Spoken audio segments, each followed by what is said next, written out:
नमस्कार मित्रांनो, आपण आहोत छत्रपती शिवाजी महाराज टर्मिनस येथे. आपण चाललेलो आहोत एका फिल्मच्या शूटसाठी जळगाव येथे. संध्याकाळी 4ची माझी ट्रेन आहे, परंतु मी अगोदरच अर्धा तास इकडे उतरलेलो आहे. इथूनच हे सुंदरसं स्टेशन तुम्हाला दाखवण्याचा प्रयत्न करतो. छत्रपती महाराज शिवाजी टर्मिनस नक्की पहा. खूप इंग्रजांच्या काळात बांधलं गेलेलं ही वास्तू नक्कीच पाहण्यासारखी आहे.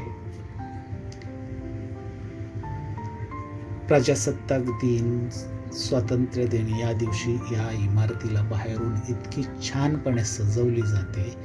याच्यावरतीचा एक ब्लॉग मी नक्की आपल्या ह्या ब्लॉग टाकलेला आहे, तुम्ही तो नक्की बघा.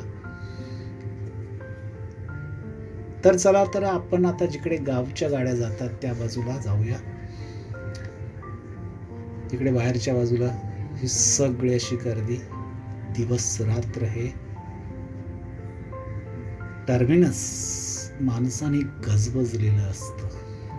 गावी जाणाऱ्या गाड्या, लोकल्स वगैरे, त्यामुळे या स्टेशनमध्ये कायम अशी गर्दी असते. तर आता गावी जाणाऱ्या गाड्यांसाठी ही सगळी मंडळी वेट करत बसली आहे. इकडे आहे ना, इलेक्ट्रॉनिक बोर्ड असल्यामुळे ते तुम्ही नीटपणे वाचन केले तर तुम्हाला नक्कीच तुमची गाडी कोणत्या प्लॅटफॉर्मला लागलेली आहे हे नक्कीच कळेल. कोणालाही विचारण्याची आवश्यकता तुम्हाला भासणार नाही. तर आता आपली ट्रेन कोणत्या प्लॅटफॉर्मवरती लागणार आहे आपण पाहूया. माझी ट्रेन आहे निजामुद्दीन राजधानी एक्सप्रेस 22221. हा माझ्या ट्रेनचा नंबर आहे. ती कोणत्या 22221 राजधानी एक्सप्रेस 4 वाजताची 18 नंबर प्लॅटफॉर्मला. तर चला, आता आपण 18 नंबर प्लॅटफॉर्मला आलेले आहोत. ही निजामुद्दीन एक्सप्रेस म्हणजेच राजधानी एक्सप्रेस आहे. मुंबईवरून निजामुद्दीनपर्यंत धावते असं काहीतरी आहे, मला पूर्णपणे माहीत नाही. तर माझा कोच B3 येथे आहे. 3 टायरचं बुकिंग करून ठेवलेलं आहे. खूप छान सोय. संध्याकाळी ट्रेनमध्ये एक ब्लँकेट दिलं, एक उशाला घेण्यासाठी एक उशुशी सुद्धा दिली गेली. ही ती आमची सीट आहे. हे आहेत साऊंड दादा. मित्रांनो, आम्ही जळगाव येथे उतरलेलो आहोत आणि थोड्याच वेळात आम्ही हॉटेलला निघणार आहोत.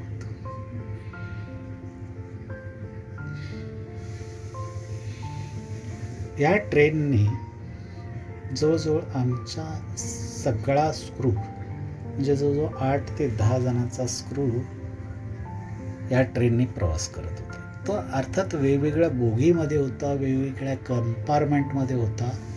फक्त मी आणि हे साऊंड दादा आम्ही एकत्र होतो.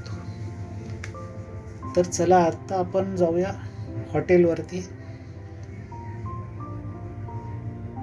हॉटेल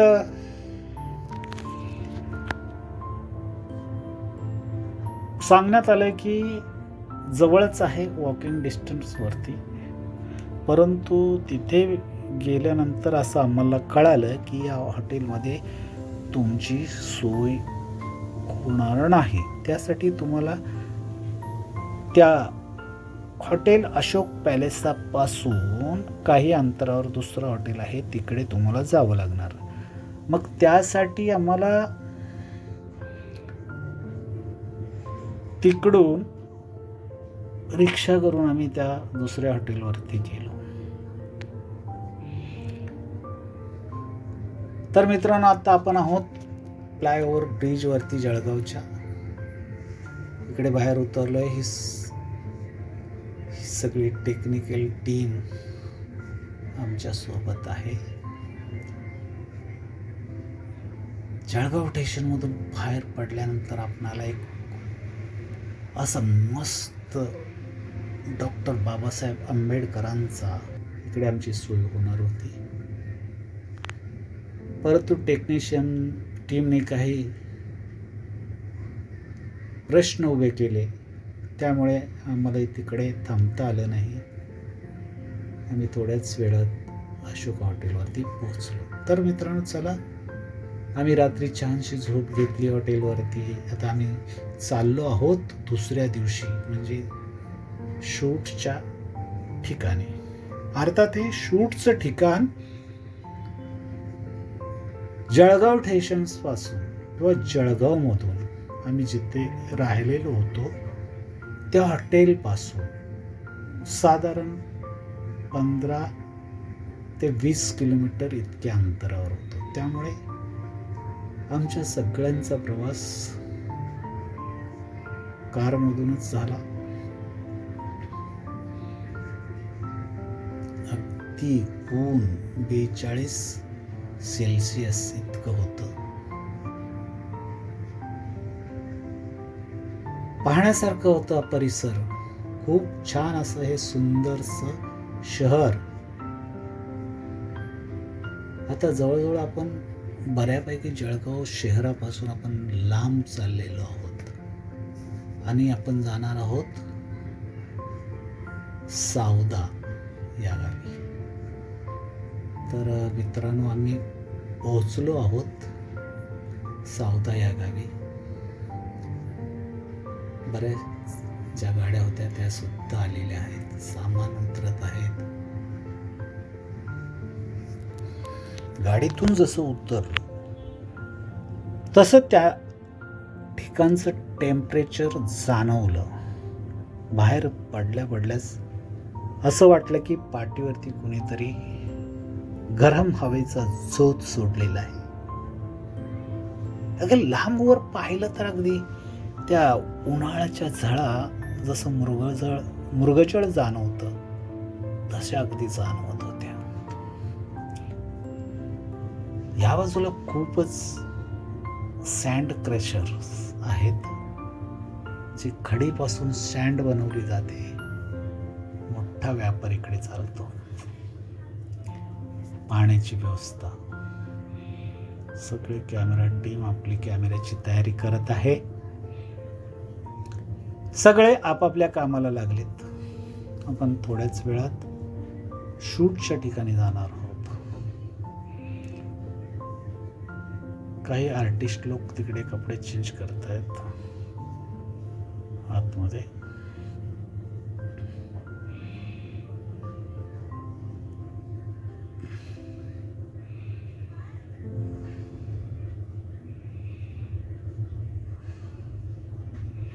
खूप सुंदर असा परिसर पाहण्यासारखा.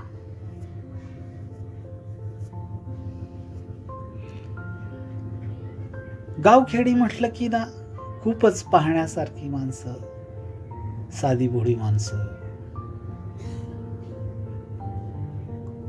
तेथील लोकांचा आमच्या स्क्रूला, आमच्या आर्टिस्ट लोकांना कसल्याही पद्धतीचा त्रास झाला नाही. सगळे लहान थोर खूप सहकार्य करत होते.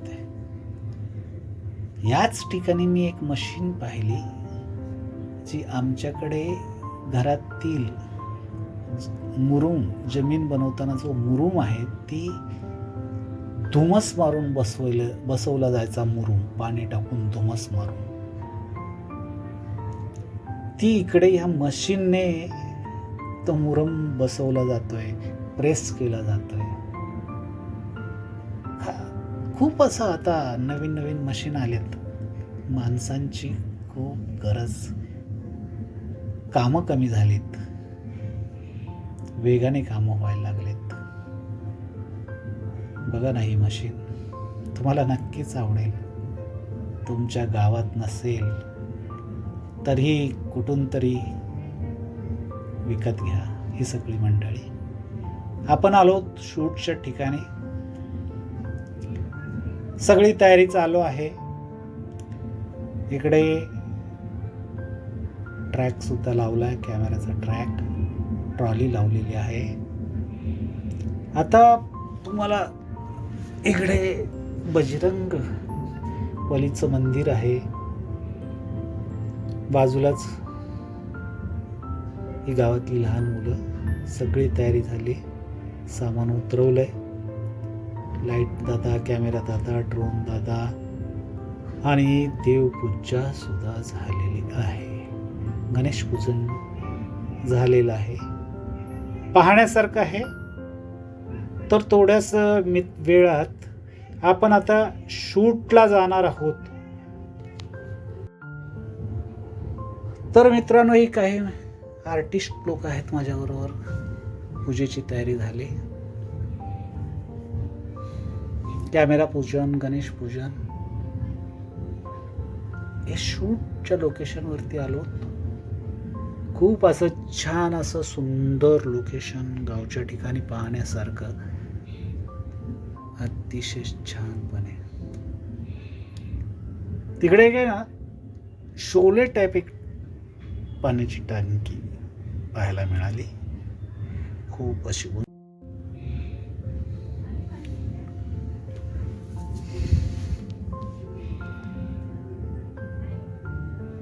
ही पाण्याची टाकी पाहण्यास मिळाली. झूम करून दाखवण्याचा प्रयत्न करतोय.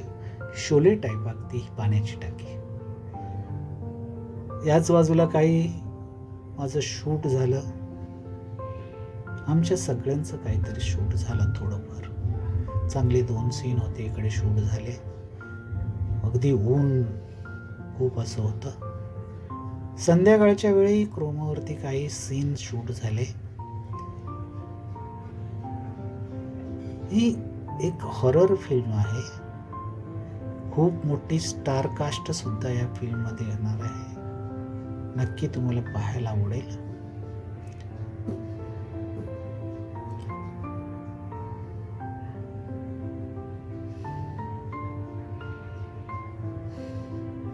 क्रोमाचे कसे सेटअप असतं, ओपनला कशा पद्धतीने केलं जातं, हे अनुभवायला मिळालं.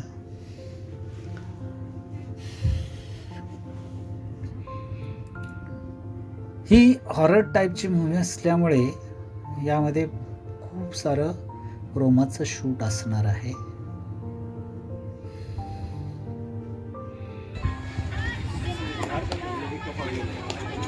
संध्याकाळची वेळ होती. इकडे एक छानशी बैल जोडी दिवसभर काम करून थकून रवंत करत बसलेली होती. बाजूलाच बैलगाडी सुद्धा आहे. आणि ही बैल जोडी छान खिल्लारी अशी दोन्ही बैल. मला मोह आवरला नाही यांचा व्हिडिओ घेण्याचा. तुम्हाला सुद्धा पाहण्यासाठी नक्कीच आवडतील. तर मित्रांनो, अशा पद्धतीनं आमचं एक दिवसभराचं शूट संपलं. ही सगळी मंडळी होती माझ्याबरोबर. हे हॉटेलचे मालक अशोक भाऊ सपकाळे, या एडी मॅडम, ह्या प्रोडक्शनच्या दुसऱ्या मॅडम आहेत. तरी मित्रांनो, तुम्हाला हा व्हिडिओ कसा वाटला नक्की कळवा. हे गोधन पहा. हा व्हिडिओ तुम्हाला कसा वाटला, लाईक करा, शेअर करा, कमेंट्स करा आणि सबस्क्राईब करायला अजिबात विसरू नका. आपण लवकरच भेटूया पुढील ब्लॉगमध्ये. तोपर्यंत धन्यवाद. माझे व्हिडिओ तुम्हाला कसे वाटतात ते कमेंट्समध्ये नक्की लिहा, त्यामुळे मला स्फूर्ती येईल. धन्यवाद.